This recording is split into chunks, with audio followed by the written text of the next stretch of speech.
You are about to learn one of the biggest secrets in the history of the world.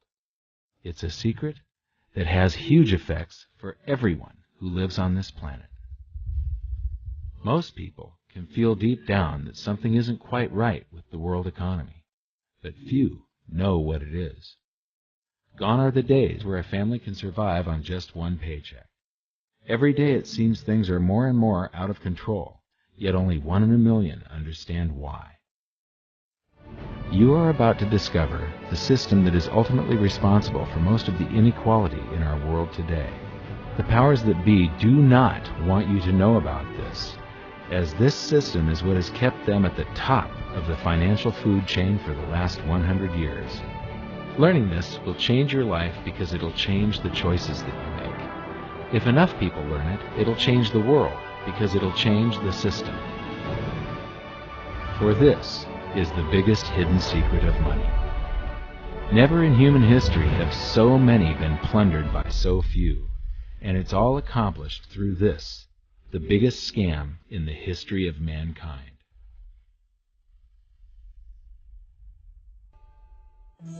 They say that money doesn't grow on trees, but the truth is that the modern banking system creates currency far faster than trees can grow. Most people don't have a clue how currency is created. Economists and bankers make it sound so complex that people think they can't understand it. But I'm going to strip our monetary system down to its essence so that you can see the scam behind the curtain and just how it affects you. Every modern society creates currency in pretty much the same way. But since the US dollar is the majority of the world's currency, I'm going to use the United States as our example. It all starts when some politician says, "Vote for me and I'll make sure the government provides you more free stuff than my opponent will." But there's no such thing as a free lunch. So to provide that supposedly free stuff, the politicians vote for the country to spend more than its income. This is called deficit spending. To pay for that deficit spending, the Treasury borrows currency by issuing a bond. So what's a bond? If you think about it, a bond is really nothing but a glorified IOU. It's a pretty piece of paper with numbers printed on it that says, "Loan me $1 trillion today, and I promise over a 10-year period I'm going to pay you back that $1 trillion plus interest." But what you need to understand is that Treasury bonds are our national debt. These glorified IOUs are to be paid back by you and I and our descendants through future taxation. Therefore, when the government issues a bond, it steals prosperity out of the future so that it can spend it today. The Treasury then holds a bond auction, and the world's largest banks show up and compete to buy part of our national debt and make a profit on it by earning interest. You'll notice that as we move through this process, the big banks are there, taking a cut every step of the way. This isn't by chance, as you'll see shortly.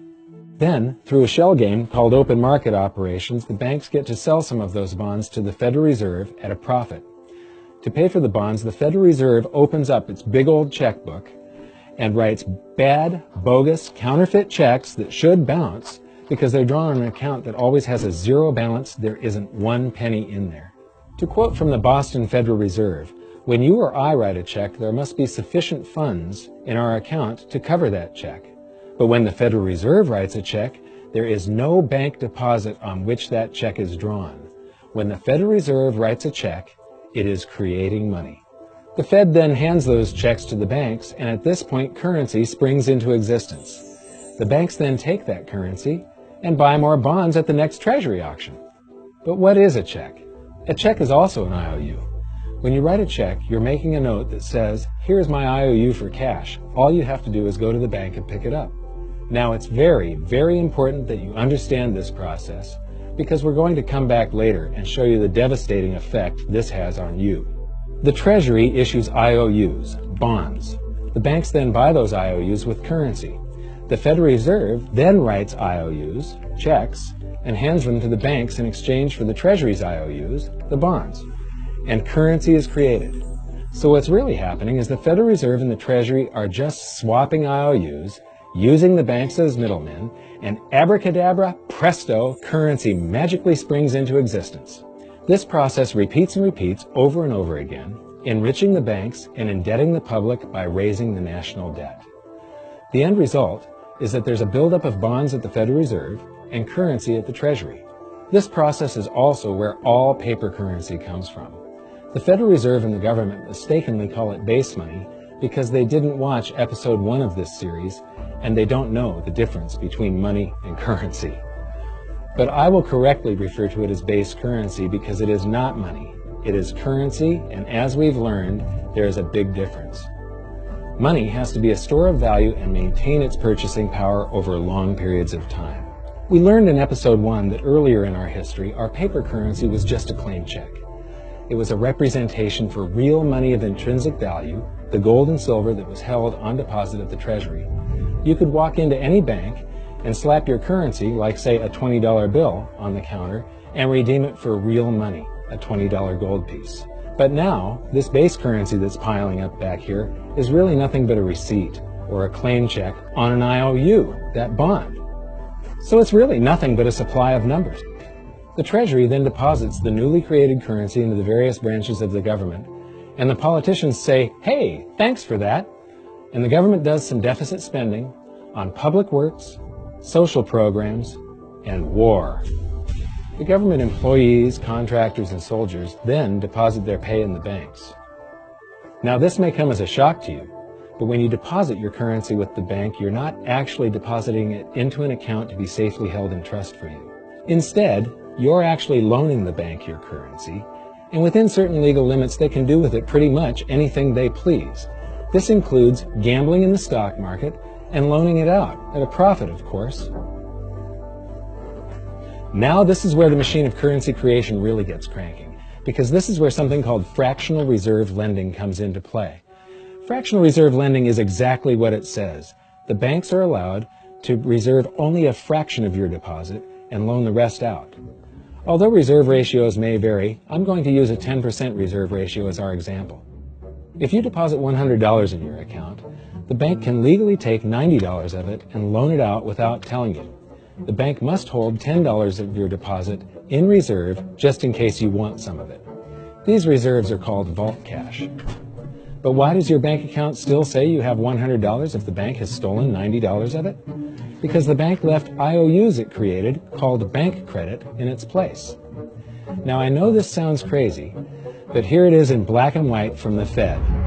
Commercial banks create checkbook money when they grant a loan simply by adding new deposit dollars in accounts on their books in exchange for a borrower's IOU. These are nothing but numbers that the banks type into their computers. And even though these bank credit IOU numbers are very different from base currency numbers, because they only exist in computers, they are still currency. So now there is $190 in existence. Now the reason people take out loans from the banks is to buy something. They're going to buy a house or a car or something like that. So the borrower takes the $90 that the bank loaned to him from your account, and he pays the seller of the item. But then the seller deposits that currency into his account, and his bank loans out 90% of that and leaves bank credit numbers in its place. So now there's $271 in existence. This process repeats and repeats until under a 10% reserve ratio, an initial deposit of just $100 can create up to $1,000 of bank credit, all backed by $100 of vault cash, just 10%. But as I said, reserve ratios vary wildly. On some deposits, it's 10%, on others, it's 3%, and on some forms of deposits, reserve requirements are 0. The result is that the expansion of the currency supply by the banks is far greater than even this example would lead you to believe. So once again, when currency is deposited in the banks get to lend it out, and then it gets redeposited and relent, redeposited and relent, redeposited and relent over and over again, creating bank credit all the way. This is where the vast majority of our currency supply comes from. In fact, 92 to 96% of all currency in existence is created not by the government, but here in the banking system. Now, massive amounts of currency spewing into society may at first sound like a fun idea. That is, until you remember one of the most important hidden secrets of money from episode 1, that the prices of everyday goods and services act as a sponge on an expanding currency supply. The more currency we have, the more prices rise. This is where inflation comes from. The true definition of inflation is an expansion of the currency supply. Rising prices are merely the symptom. So our entire currency supply is nothing but a couple of bucks whipped up in this hocus-pocus scam where the Treasury and the Federal Reserve swap glorified IOUs, and a bunch of numbers that the banks just type into their computers. That's it. That's our entire currency supply. It's nothing but a supply of numbers. Some of them printed, most of them typed, and there is nothing else. But if you thought that was crazy, get ready to enter the twilight zone of modern economics. We work for some of that currency supply. True wealth is your time, but we trade away moments of our lives, hour by hour, day by day, and year by year, for numbers that somebody printed on pieces of paper or just typed into a computer. Now those numbers represent our blood, sweat, tears, labor, ideas, and talent. We are what gives the currency its value. But here comes the really cruel joke. We work hard so that we can save some of that currency, so that we can pay the tax collector. In the United States, it's known as the IRS. They then turn it over to the Treasury so that the Treasury can pay the principal plus interest on that bond that the Federal Reserve bought with a check drawn on an account that has nothing in it. Now let's do a recap on this section, because this is where the system begins to rob you and I on a massive scale. Much of our taxes are not used for schools, roads, and public services, but to pay interest on bonds that the Federal Reserve bought with a check drawn on an account that has nothing in it. The Federal Reserve is committing fraud. But here's one of the biggest secrets of them all. Before the establishment of the Federal Reserve, there was no need for personal income tax. The Federal Reserve was created in 1913, and that very same year, the Constitution was amended to allow income tax. Do you really think this was just a coincidence? Ask yourself how much income tax you've paid over your lifetime. Much of it has been silently siphoned away into the hands of those who own the system. Yes, this system has owners. Who they are is an even bigger secret that we'll get to shortly. But first, we need to understand the mumbo-jumbo of the so-called debt ceiling. It's all based on a huge paradox.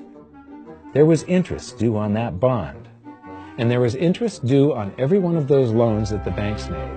That means that there is interest due on every dollar in existence.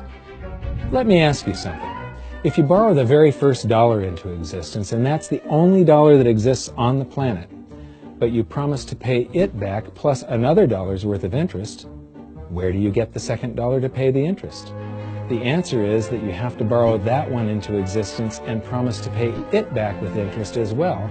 So now there are $2 in existence, but you owe $4, and so on and so on.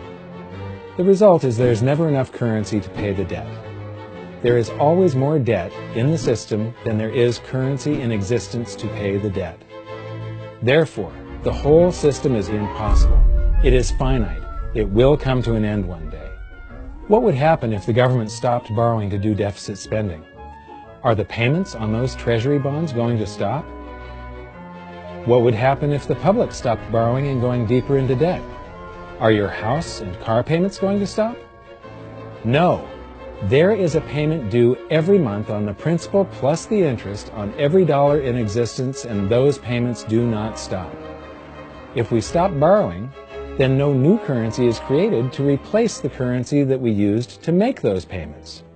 Whether you're making a payment on a loan or paying tax to make a payment on a bond, the portion of the payment that goes to pay off the principal extinguishes that portion of the debt. But the debt also extinguishes the currency. Currency and debt are like matter and antimatter. When they meet, they annihilate each other. If we just pay off the principal only on all the loans and bonds that exist, the entire currency supply just vanishes. So if we don't go deeper into debt every year, look what happens. The whole thing goes into a deflationary collapse under the weight of those payments. Politicians and pundits alike talk about balancing the budget, paying down the debt, and living within our means. They don't understand that that is deflationary. It is impossible to do under our current monetary system without collapsing the whole economy. This is why any talk of a debt ceiling is not only ridiculous, it's delusional. The system is designed to require ever-increasing levels of debt just to continue. And that's why politicians will always kick the can down the road and raise this so-called debt ceiling over and over again until the whole system finally collapses under its own weight. In other words, they don't want it to collapse on their watch. The Founding Fathers of the United States knew the dangers of central banking and fought to free themselves from this very thing. The Revolutionary War started out as a tax revolt, but now we must pay tax just to have a monetary system. Having just suffered through the hyperinflation of the continental dollar, which was printed into oblivion to finance the Revolutionary War, they understood the dangers of fiat currency and debt-based monetary systems. So to protect future generations from institutional theft and out-of-control government, they wrote into the Constitution that only gold and silver can be money for the simple fact that you can't print them. Our current system is not only unconstitutional, but it robs us of the liberty and prosperity our forefathers fought and died for. We are all feeling the effects of ignoring the Constitution right now. By forcing more currency into circulation, our purchasing power is diluted. Inflation is a slow and insidious stealth tax that is simply the result of this debt-based monetary system. This system empowers and benefits those who create the currency and receive it first, as they get to spend it into circulation before it has an effect on the economy. They're stealing purchasing power from you and transferring it to the banks and the government every hour of every day because of this false monetary system. And it's not like the people at the top don't know this. To quote the Federal Reserve, the decrease in purchasing power incurred by the holders of money due to inflation imparts gains to the issuers of money. This is a fraud. It is a pyramid scheme, it is a Ponzi scheme, it's a scam, and it's a lie. Our entire monetary system is nothing but a form of legalized theft. But here's the biggest con job of them all. The Federal Reserve is not federal. It has stockholders. There is no federal agency that has stockholders. What's a stockholder? A share of stock represents a percentage of ownership in a corporation. So the stockholders are the owners of that corporation. Therefore, the Federal Reserve is a private corporation with owners. And you can see it for yourself if you go to the Federal Reserve's website, and it will say, the stockholders receive an annual dividend of 6%. Now we know that the stock in the Federal Reserve was originally issued to the largest banks in the United States. But because of mergers and acquisitions through the years, you can't actually trace who owns the stock in the Federal Reserve. That's a very closely guarded secret. My guess would be that the owners are those primary dealers, the banks that get to make a profit by selling part of our national debt, those bonds, to the Federal Reserve, who buys them with a check from nothing. Then we pay tax to pay the principal and the interest on those bonds so that the Federal Reserve can pay the banks a 6% dividend. Don't be alarmed if you don't quite comprehend the deception of this system at first glance. Very few people do. It is purposely complex. The economist John Maynard Keynes once wrote, "By this means, government may secretly and unobserved confiscate the wealth of the people, and not one man in a million will detect the theft." I believe that presented correctly, anyone can understand this system, regardless of how complex it is. So let's do a recap and break it down even more. The way the system works is that, step 1, the government creates glorified IOUs. These bonds increase our national debt and put the public on the hook to pay it back. Step 2, IOUs are swapped to create currency. The Treasury sells the bonds to the banks. The banks then turn around and sell our national debt at a profit to the Federal Reserve, which they probably own.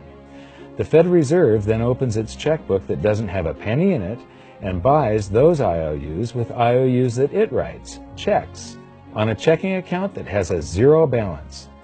Then they give those checks to the banks and currency just springs into existence, and then the whole process repeats. This results in a buildup of bonds at the Federal Reserve and currency at the Treasury, which is really just a supply of numbers. The Treasury then deposits the numbers in the various branches of the government, and we get to step 3. The government spends the numbers on promises, public works, social programs, and war. Then the government employees, contractors, and soldiers deposit their pay into the banks. And we get to step 4, where the banks multiply the numbers by magically inventing more IOUs through fractional reserve lending, where they steal a portion of everyone's deposit and lend it out. That currency gets redeposited, and then a portion is stolen again. And the process repeats over and over, magnifying the currency supply exponentially. Then we work for some of those numbers, which brings us to step 5, where our numbers are taxed.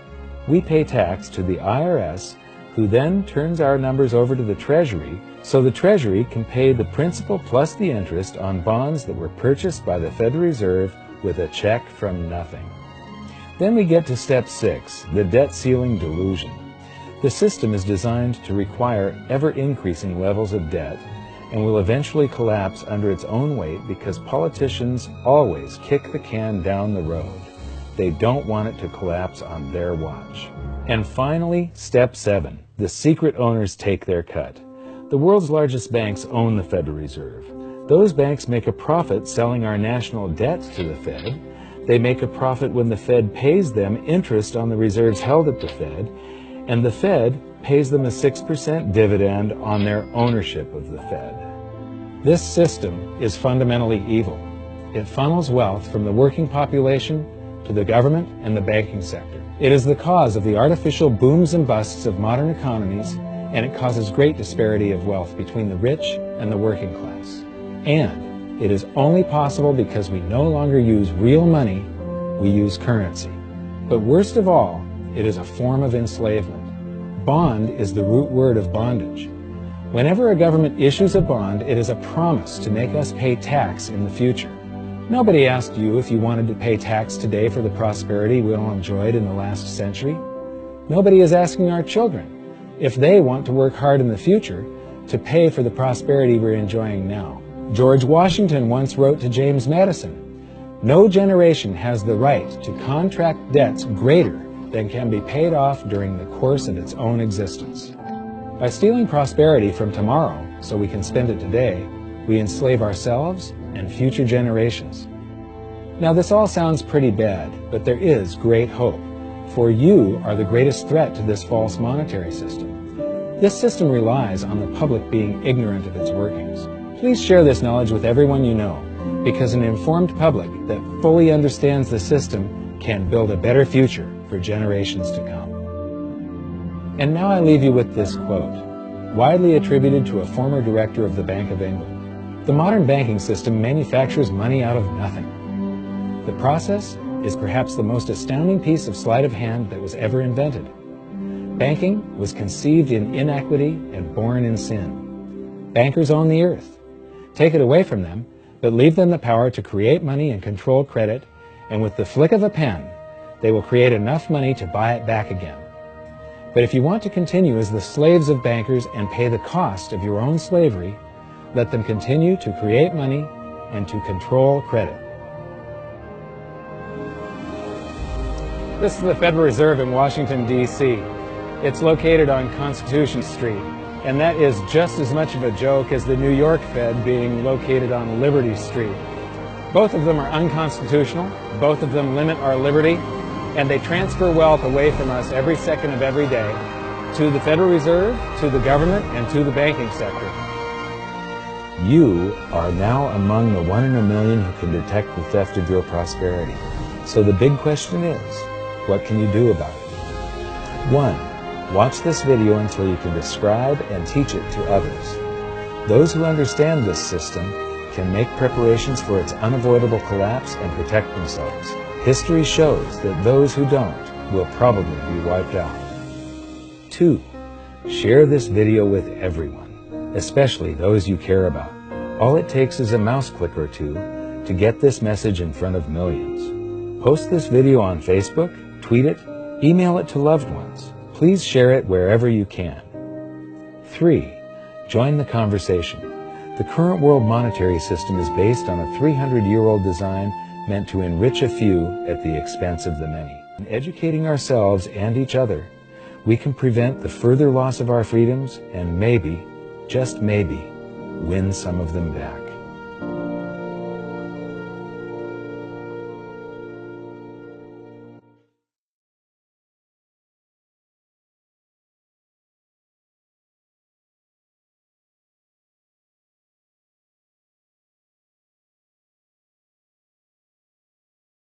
your episode 4 is very beneficial, very helpful. It's going to introduce these ideas to a lot of people. And like I've just been talking about, we have to change people's mind. And the more they understand it, the better. And I think we're at this point now where more people in the last several years, 4 or 5 years, have thought about the Fed than they ever have in the previous 95 years. So I think an explanation and diagrams to show it is very helpful, because quite frankly, they're not going to get it in their grade school. They're not going to get it in their high schools. They're not going to get it in college unless they're in a very rare circumstance to understand how this works. You know, for years before I got involved in really studying gold and some of the things I write and talk about today, I was a monetary economist for decades. You know, in your video, you talk about the primary dealers. I was chief counsel and chief credit officer of one of the largest primary dealers for 10 years. So I had an inside seat on the Treasury market and have the privilege of working with several former vice chairmen of the Board of Governors, Manley Johnson and David Mullins, going back to the 80s and 90s. So I'm very immersed in what you were talking about. And I thought it was extremely accurate, extremely clear. I didn't think you were stretching on any points. It was really like something out of a PhD course, except that it was very easy to understand. I think it's accessible. I think we're seeing a little bit of a revolution in communications in the following sense. You know, as you point out, the Fed was created in 1913.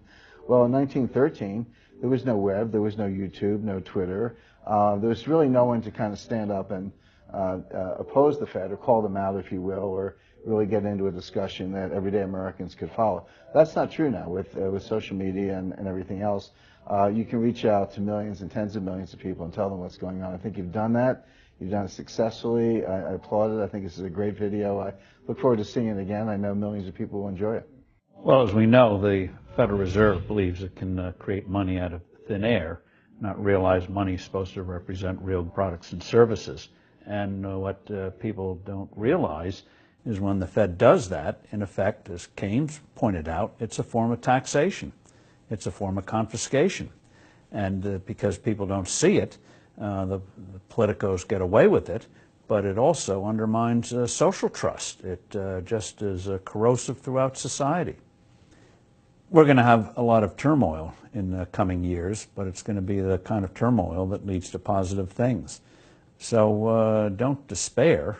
Get out there and fight, because the tide is going to turn. This is going to be the status last stand. Thank you.